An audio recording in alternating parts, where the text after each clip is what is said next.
நந்தினி, இப்போது அங்கு மற்ற அரசியல் கட்சி தலைவர்கள், திரையுலக பிரபலங்கள் உள்ளிட்ட முக்கிய பிரமுகர்கள் யார் யார் வந்திருக்கிறார்கள், அதை நீங்கள் நேரில் பார்த்தீர்களா?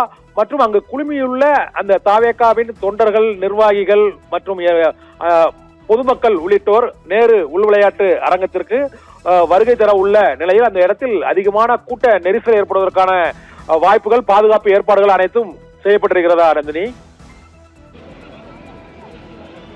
கண்டிப்பாக கண்ணன். குறிப்பாக இங்கு அதாவது இந்த சட்டமன்ற தேர்தலில் வெற்றி பெற்ற எம்எல்ஏக்கள் அனைவரும் தற்பொழுது வருகை தந்திருக்கிறார்கள். குறிப்பாக நமது இப்போ சிறிது நேரத்தில் கொளத்தூரில் வெற்றி பெற்றவர் PK பாபு அவர்களும் தற்பொழுது உள்ளே செல்லும் காட்சியில் நம்மளால் நேரடியாகவே பார்க்க முடிந்தது. இதே போல ஒவ்வொரு சட்டமன்ற உறுப்பினர்களும் உள்ளே தற்பொழுது வருகை தந்திருக்கிறார்கள். அதனைத் தொடர்ந்து முக்கியமான பிரமுகர்களும், அதாவது சினிமா துறையை சேர்ந்தவர்களும் தற்பொழுது உள்ளே ஒவ்வொருவராக வந்து கொண்டிருக்கிறார்கள். தொடர்ந்து 10 மணிக்கு முன்பாகவே அனைவரும் அனுமதிக்கப்படுகிறார்கள். அதுக்கு பிறகு யாராவது வரவேண்டி இருந்தாலும் அவர்களை உள்ளே அனுமதிக்க இயல முடியாது என காவல்துறை தரப்பில் தெரிவிக்கப்பட்டுள்ளது. கண்ணன்.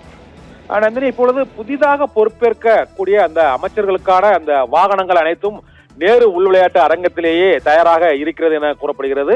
இப்போது நீங்கள் அங்கு இருக்கிறீர்கள். அந்த புதிய அமைச்சர்கள் எத்தனை பேர்? ஒரு 9 பேர் என்று தகவல் வெளியாகி இருக்கிறது. அந்த புதிய அமைச்சர்கள் பதவியேற்பு விழா மற்றும் அந்த கூட்டணி கட்சிகளில் உள்ள பல்வேறு தலைவர்களும் இப்போதைக்கு அங்க நேரு ஸ்டேடியத்துக்கு வந்துட்டாங்களா? ஏன்னா கூட்டணி ஆதரவு தெரிவித்த அந்த காங்கிரஸ் கட்சி மற்றும் இந்திய கம்யூனிஸ்ட், மார்க்சிஸ்ட் கம்யூனிஸ்ட், விடுதலை சிறுத்தைகள் கட்சி உள்ளிட்ட கட்சிகளும் எதிர்கட்சிகளை சேர்ந்தவர்களும் அந்த தலைவர்கள் யாராவது அங்கு வருகை புரிந்திருக்கிறார்களா நந்தினி?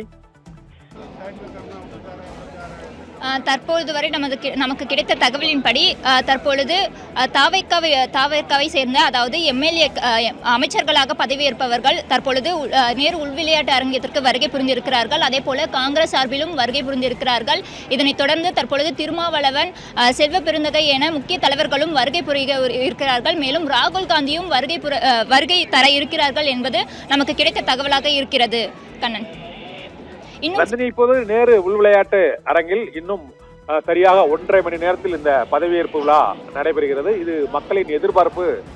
விஜயின் இந்த முதல் கையெழுத்து மற்றும் அவருடைய வாக்குறுதிகள், அதாவது மகளிருக்கு இந்த 6 சிலிண்டர், இந்த அன்னபூரணி, சூப்பர் 6 திட்டம் மற்றும் மகளிர்கள் அங்க பேருந்துகளில் இலவசமாக தமிழகம் முழுவதும் செல்லலாம் என்பது உள்ளிட்ட, இது தவிர இந்த மகளிர் உரிமை தொகையை 2500 ரூபாய் என்று வழங்கக்கூடிய அளவுக்கு பல்வேறு அறிவிப்புகளை அவர் தேர்தல் வாக்குறுதிகளை வெளியிட்டிருக்கிறார். இந்த பதவியேற்பு விழாவில் அவர் ஏதாவது முக்கிய ஒரு அறிவிப்பை வெளியிடுவதற்கான வாய்ப்பு இருக்கிறதா?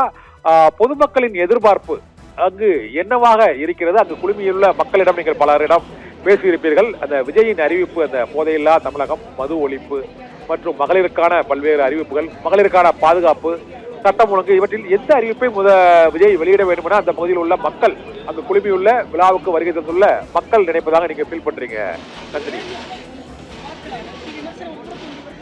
கண்டிப்பாக கண்ணன். குறிப்பாக பெண்களுக்கான அறிவிப்பு முதலில் இன்று பதவியேற்ற பிறகு வெளிவரும் என அவர்கள் தரப்பிலிருந்து தற்பொழுது பேசப்பட்டு வருகிறது. இருப்பினும் அதிகாரப்பூர்வமாக இன்னும் சிறிது நேரத்தில் நமக்கு கிடைக்கும் என தெரிவிக்கப்பட்டுள்ளது. கண்ணன்.